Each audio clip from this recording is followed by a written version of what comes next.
그러면 시편 81편 10절부터 13절까지 봉독해 드리도록 하겠습니다. 나는 너를 애굽 땅에서 인도하여 낸 여호와 내 하나님이니 내 입을 크게 열라. 내가 채우리라 하였으나 내 백성이 내 소리를 듣지 아니하며 이스라엘이 나를 원하지 아니하였도다. 그러므로 내가 그의 마음을 완악한 대로 버려두어 그의 임의대로 행하게 하였도다. 내 백성아 내 말을 들으라. 이스라엘아 내 도를 따르라. 아멘.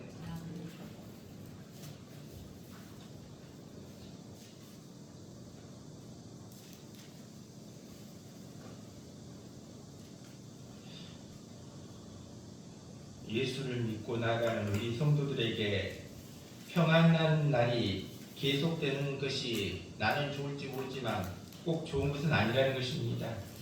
왜 그렇습니까? 대부분의 성도들이 아무런 문제 없이 평안한 날만 맞으면 하나님을 열심히 찾지 않는다는 것입니다. 급기야는 불순종을 하다가 실패한 인생으로 빠질 확률이 높다는 것입니다. 이 때문에 하나님께서는 우리에게 좋은 날만 주시는 것이 아니라 때에 따라서는 폭풍우가 부는 고난의 길도 우리에게 주신다. 그러기에 우리로 하여금 돌이킬 수 있도록 우리의 삶을 돌이켜볼 수 있도록 이와 같이 폭풍우 치는 그러한 고난의 길도 걷게 하심을 우리가 기억할 수 있기를 바랍니다. 그러기에 우리는 고난이 다가올 때 원망하고 불평할 것이 아니라 어떤 삶을 살아야 되겠습니까? 통회하고 자복하는 그러한 삶을 살아야 된다. 통회 자복하는 기도해야 한다 말씀해 주고 있습니다. 우리가 이와 같이 고난이 왔을 때 통해 자복하고 나아가면 고난이 복으로 변하게 될 줄로 믿습니다. 애굽에서 노예 생활하던 이스라엘 백성들이 하나님의 손길로 출애굽하게 됩니다. 이 출애굽한 이스라엘은 광야를 통과하게 됩니다. 광야에는 먹을 것이 없습니다. 하지만 하나님께서는 어떻습니까? 이스라엘 백성들을 굶기지 않으셨다는 것입니다. 만나를 주셨고 바위를 깨뜨려 생수를 터져 나오게 하심을 보게 됩니다. 그 하나님의 손길이 오늘 우리가 필요로 하는 모든 것들, 먹을 것과 마실 것을 주신다. 그러한 약속을 믿고 나아갈 수 있기를 바랍니다. 우리 하나님은 우리의 막힌 담 허물어 주십니다. 우리의 삶의 길을 열어 주십니다. 그러기에 하나님의 백성인 우리는 염려할 필요도 없고 원망 불평할 필요도 없고 이와 같이 우리가 원망하거나 불평하는 그러한 삶을 살아서는 안 된다 말씀해 주고 있습니다. 그렇습니다. 바로 하나님은 우리의 길을 열어 주십니다. 우리가 통회하고 자복하고 이와 같이 나아갈 때 고난이 변하여 복으로 역사해 주시고 또 시시때때로 우리의 필요한 것들을 공급해 주시는 하나님이 우리 하나님이심을 믿고 나아갈 수 있기를 바랍니다. 우리가 차를 갖고 있고 차를 많이 운행을 합니다. 차도 시시때때로 이렇게 정비를 해주면 큰 어려움을 겪지 않게 되지만 정비를 하지 않고 나가면 갑자기 차가 멈추든지 이렇게 어려움을 겪을 때가 있다는 것입니다. 인생도 마찬가지입니다. 정비형 인생이 있고 수리형 인생이 있다는 것입니다. 정비형 인생은 어떻습니까?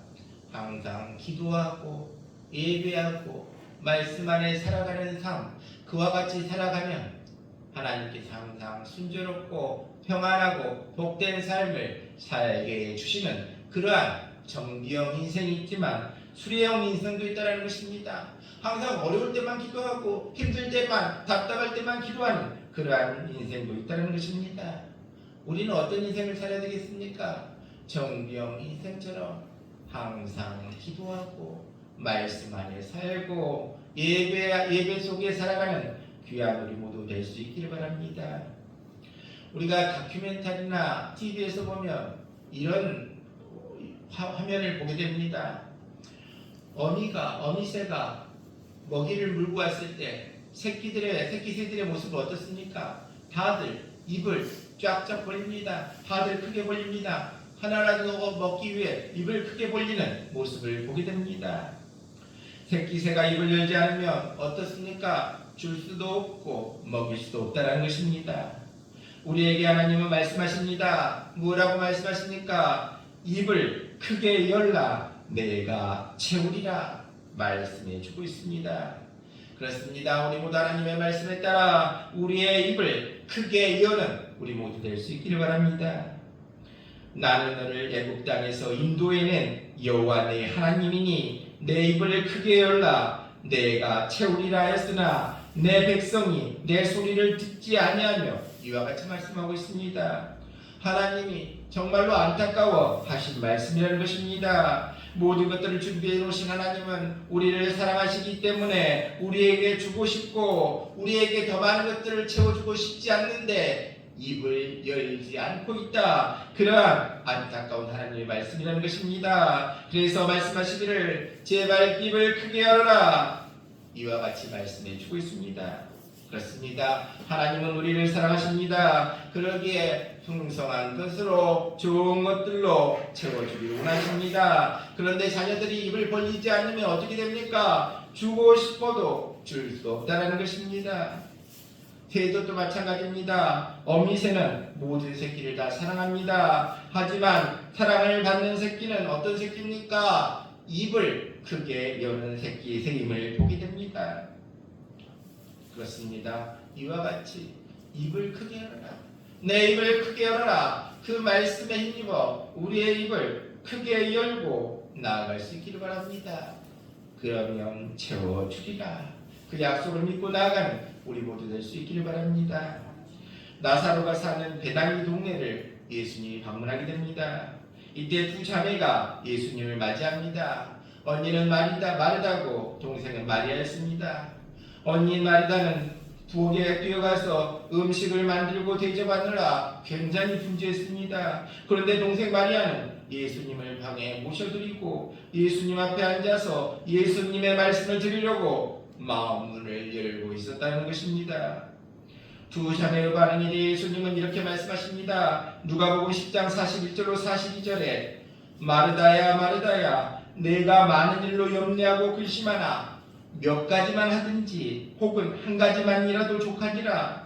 마리아는 이 좋은 편을 택하였으니 빼앗기지 아니하리라. 예수님은 받아들이려는 열려진 마음을 사랑하심을 보게 됩니다. 받아들일 준비가 되어 있는 열려진 마음, 열려진 생각, 주님은 그러한 열려진 마음과 생각을 사랑하심을 우리는 보게 됩니다. 새들도 보면 새끼들은 어미가 나타나면 가장 먼저 무엇을 합니까? 입을 쫙쫙 벌리게 됩니다. 이것은 어떻게 보면 어미에 대한 전적인 신뢰라는 것입니다. 당연히 좋은 것을 먹여주는 부모에 대한 신뢰감에 의해서 본능적으로 입을 열게 된다는 것입니다. 좋은 것을 줄 것이다. 필요한 것을 줄 것이다. 그래서 입을 쫙쫙 벌리게 된다는 것입니다. 그렇습니다. 아무 염려하지 않고 입만 열면 어미새가 알아서 필요한 것들을 먹을 것을 공급해 주듯이 영적으로도 마찬가지라는 것입니다. 우리가 입을 열기만 하면 그것도 좀 크게 열면 그 다음은 하나님이 책임져 주시겠다 약속해 주고 있습니다. 그것도 부족하지 않게 넉넉하게 채워주시겠다 말씀해 주고 있습니다. 그러면서 말씀하십니다. 나는 너를 애굽 땅에서 인도하여낸 여호와 내 하나님이다. 왜 이 말씀을 하셨습니까? 가장 능력 있는 신은 여호와 하나님이라는 사실을 이스라엘 백성들로 하여금 기억하게 하기 위해서라는 것입니다. 그리고 말씀하시기를 내 입을 크게 열어라. 염려하지 말고 입만 열어라. 내가 채워주리라 말씀해 주고 있습니다. 하나님의 약속의 말씀이라는 것입니다. 그렇습니다. 걱정과 염려를 안고 살아가고 있는 우리에게 입을 열라는 말씀, 바로 입을 열라는 그 말씀에 의지하여 크게 입을 열 수 있는 우리 모두 될 수 있기를 바랍니다. 그러면 어떤 입을 열어야 되겠습니까? 우리가 어떤 입을 열고 나아가야 되겠습니까? 기도의 입을 열고 나아갈 수 있기를 바랍니다. 우리가 여러 가지 모양으로 기도를 해 오셨겠지만 좀 더 크게 기도의 입을 열라 말씀해 주고 있습니다. 기도의 입을 열면 내가 채워주리라 약속해 주고 있습니다. 누가복음 18장에 보면 불의한 재판관과 과부에 대한 이야기가 나와 있습니다. 그 당시 과부는 어떻습니까? 과부, 고아라고 하면 힘없는 사람, 약한 사람의 대명사가 과부, 고아, 장애인 이와 같은 것이 그 당시에 약자의 대표적인 사람들이었습니다. 이 과부는 돈 없고 힘없는 이 과부가 있었습니다. 누구의 도움이 절실히 필요한 이 과부가 있었습니다. 그런데 불의한 재판관은 어떤 사람입니까? 돈만 밝히고 힘에 아부하는 재판관임을 우리는 보게 됩니다. 그런데 날마다 이 과부가 불의한 재판관에게 가서 자기의 소원을 풀어달라고 애걸복걸을 합니다. 매일같이 시달리던 재판관이 이런 생각을 합니다.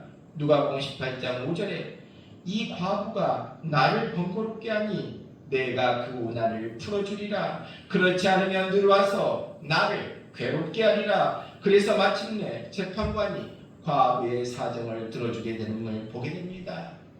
예수님은 이 비유를 들어 설명하시면서 다음과 같이 말씀해 주고 있습니다.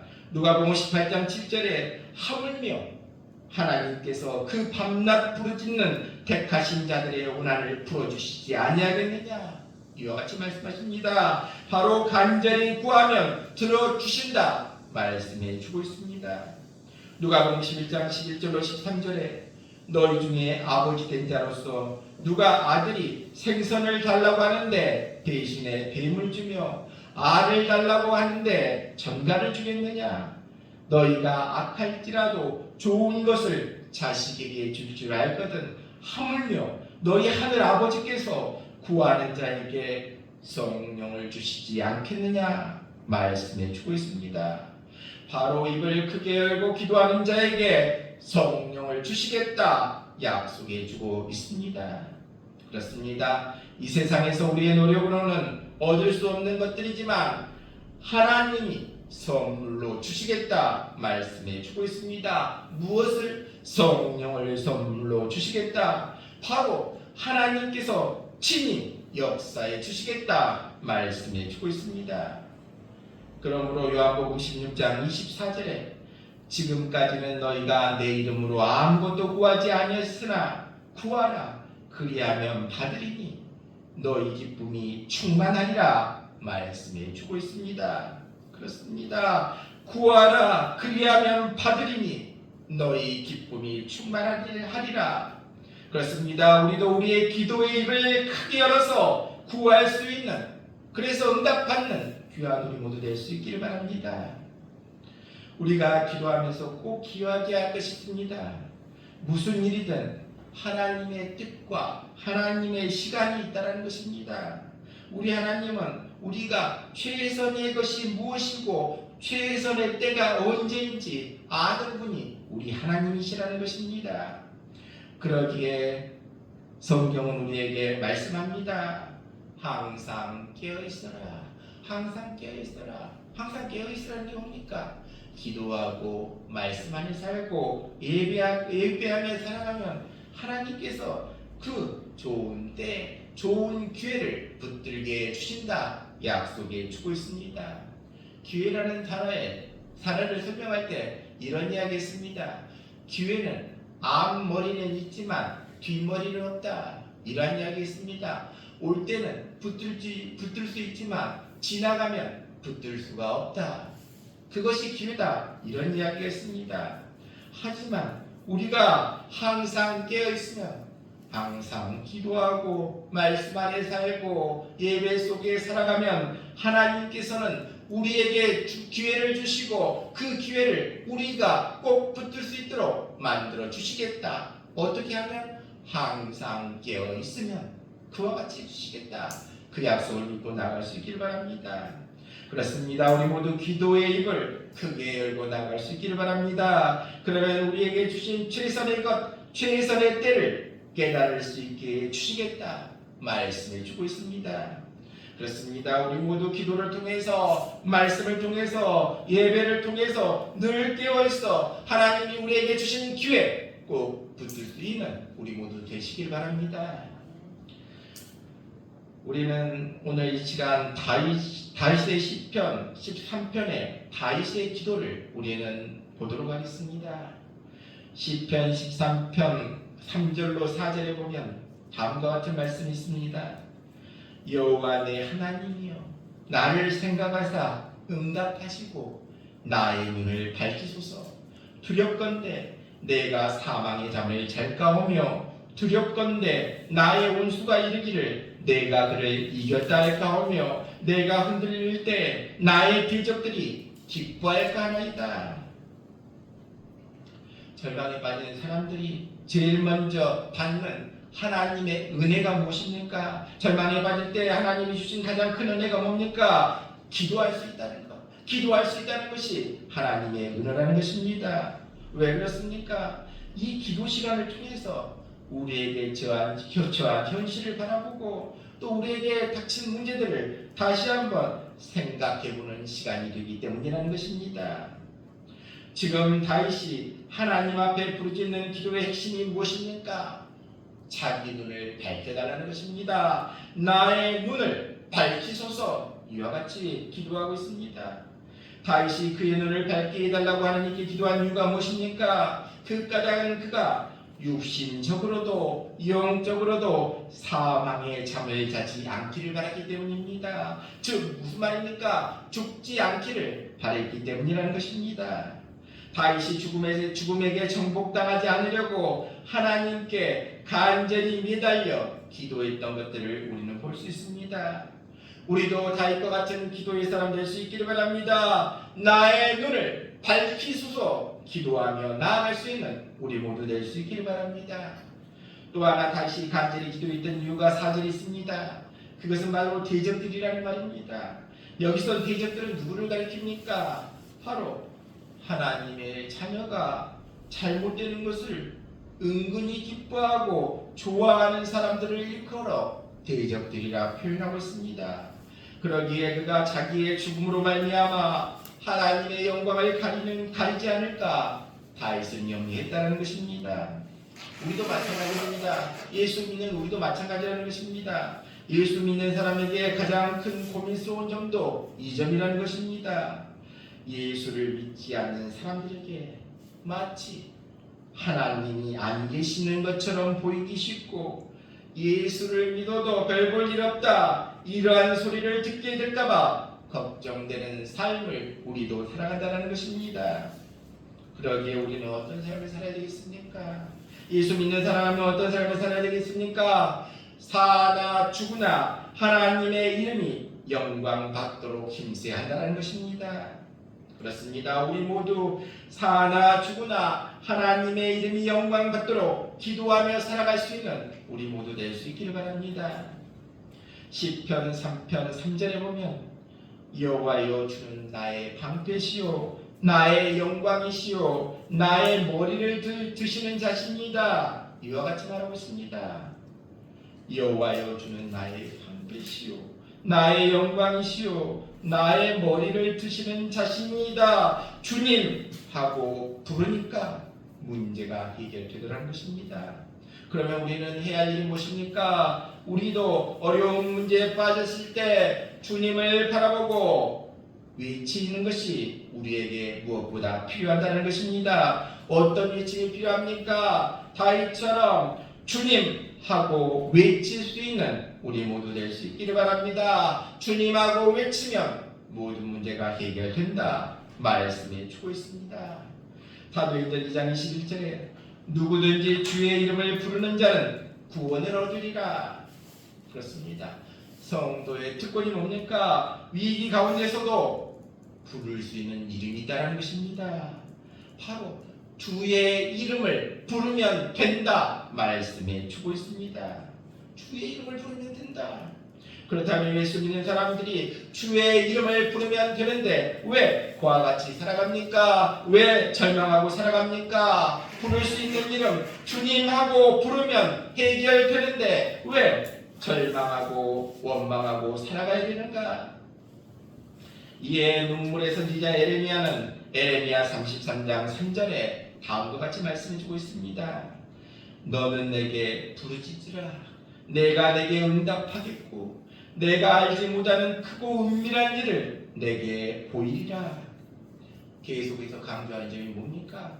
부르짖으라, 찾으라, 주님의 이름을 부르라 말씀해 주고 있습니다. 그렇습니다.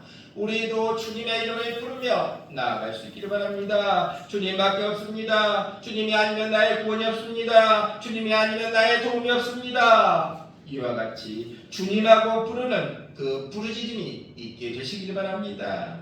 주님하고 부르는 그 부르짖음 때문에 우리는 다시 살아날 수 있다는 것입니다. 그렇습니다. 주님의 이름을 불러야 합니다. 그러면 우리의 초라함이 영광도 변하게 되게 됩니다. 주님의 이름을 부르기만 하면 그것이 바로 주님의 이름을 부르는 순간 그 부르는 것이 승리의 원천이 된다는 사실을 기억할 수 있기를 바랍니다. 그러게 여러분, 우리 모두 답답하고 낙심될 때 주님, 주님 하고 외침으로 모든 문제가 해결되는 역사를 우리가 체험할 수 있는 귀한 우리 모두 될 수 있기를 바랍니다. 출애굽기 17장 8절로 13절을 보면 이런 내용이 나와 있습니다. 이스라엘이 아말렉과 전쟁을 하고 있는 모습을 우리는 보게 됩니다. 그 전쟁 중의 모습을 우리는 다시 한번 보면 어떤 전쟁을 하고 있습니까? 그들이 하는 전쟁의 모습은 굉장히 특이한 전쟁의 모습을 하고 있는 것을 우리는 보게 됩니다. 모세가 손을 들면 이스라엘이 이기고 손을 내리면 아말렉이 이기겠습니다. 이 말은 무슨 말입니까? 전쟁이 하나님의 손에 있다는 것입니다.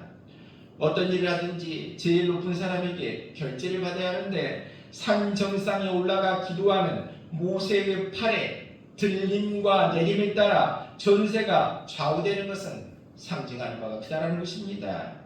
바로 전쟁은 하나님 여호와께 속한 것이다. 바로 이것을 알려주기 위함이라는 것입니다. 그렇습니다. 기도도 마찬가지입니다. 기도는 할 것 다 해보고 막판에 붙드는 마지막 카드가 아니라 최초의 카드이고 최선의 카드임을 기억할 수 있기를 바랍니다. 그러기에 승리자가 되려면 하나님께 손을 높이 들고 기도해야 할 줄로 믿습니다. 바로 이러한 기도를 통하여 승리할 수 있다 말씀해 주고 있습니다. 바로 손을 높이 들고 힘껏 부르짖어 기도할 수 있는 우리 모두 될 수 있기를 바랍니다. 그러면 이스라엘에게 승리를 주신 하나님께서 우리의 삶의 모든 문제까지도 승리할 수 있도록 해 주시겠다 약속해 주고 있습니다. 그렇습니다. 하나님께 외치며 부르짖어 기도하고 손을 들고 나아가는 우리 모두 될 수 있기를 바랍니다. 하나님께 기도하고 나아가면 다윗과 같은 고백을 할 수 있다. 어떤 고백입니까? 시편 139편 7절로 10절에 내가 주의 영을 떠나 어디로 가며 주의 앞에서 어디로 피하리까? 내가 하늘에 올라갈지라도 거기 계시며 수월에 내 자리를 펼지라도 거기 계시니이다. 내가 새로운 날개를 치며 바다 끝에 가서 거주할지라도 거기서도 주의 손이 나를 인도하시며 주의 오른손이 나를 붙드시리이다. 이 세상 어디를 가든지 하나님께서 나와 함께 계신다. 이러한 고백은 기도의 사람만이 할 수 있는 고백이라는 것입니다. 그렇습니다. 이 위대한 신앙 고백이 우리의 고백 될 수 있기를 바랍니다. 우리의 기도를 통해서 이와 같은 신앙 고백의 사람 될 수 있기를 바랍니다. 주의 손이 나를 인도하시며 주의 오른손이 나를 붙드시리라. 오늘 이 시간 우리에게 말씀하고 있습니다. 어떻게 기도하고 있습니까? 통에 자복하며 기도해라. 손을 높이 들고 기도해라. 주님 하고 외치면서 기도해라. 하나님의 이름이 영광받도록 기도해라. 말씀해 주고 있습니다. 바로 어떻게 기도해라? 입을 크게 열어 기도해라. 말씀해 주고 있습니다. 우리 모두 우리의 입을 크게 열어 기도할 수 있기를 바랍니다. 그러면 하나님이 책임져 주시겠다 약속해 주고 있습니다. 우리 모두가 우리의 입을 크게 열어 여러 기도하여서 우리의 삶의 모든 문제가 해결되고 우리의 믿음, 어떤 믿음입니까? 하나님께서는 어디에서나 나와 함께 주신다. 하나님은 모든 일을, 모든 문제를 책임져 주신다. 이러한 믿음이 우리의 기도를 통해 깨달음으로 다가올 수 있기를 바랍니다. 그리고 그 깨달음을 통해서 항상 나와 동행하시는 하나님의 능력에 의지하고 나아가서 다윗과 같은 고백, 내가 주의 영을 떠나 어디로 가며 주의 앞에서 어디로 피하리까? 내가 하늘에 올라갈지라도 거기 계시며 수월에 내 자리를 펼지라도 거기 계시니이다. 내가 새벽 날개를 치며 바다 끝에 가서 거주할지라도 거기서도 주의 손이 나를 인도하시며 주의 오른손이 나를 붙드시리다. 이와 같이 우리 모두가 기도의 입을 크게 열고 나아가서 다윗과 같은 고백의 주인공들 될 수 있기를 바랍니다. 그래서 이와 같은 다윗과 같은 고백의 주인공들을 대하여 나아가 힘과 용기와 능력을 받아서 모든 일을 이기고 승리할 수 있는 귀한 우리 모두 다 될 수 있기를 주님의 이름으로 축원합니다.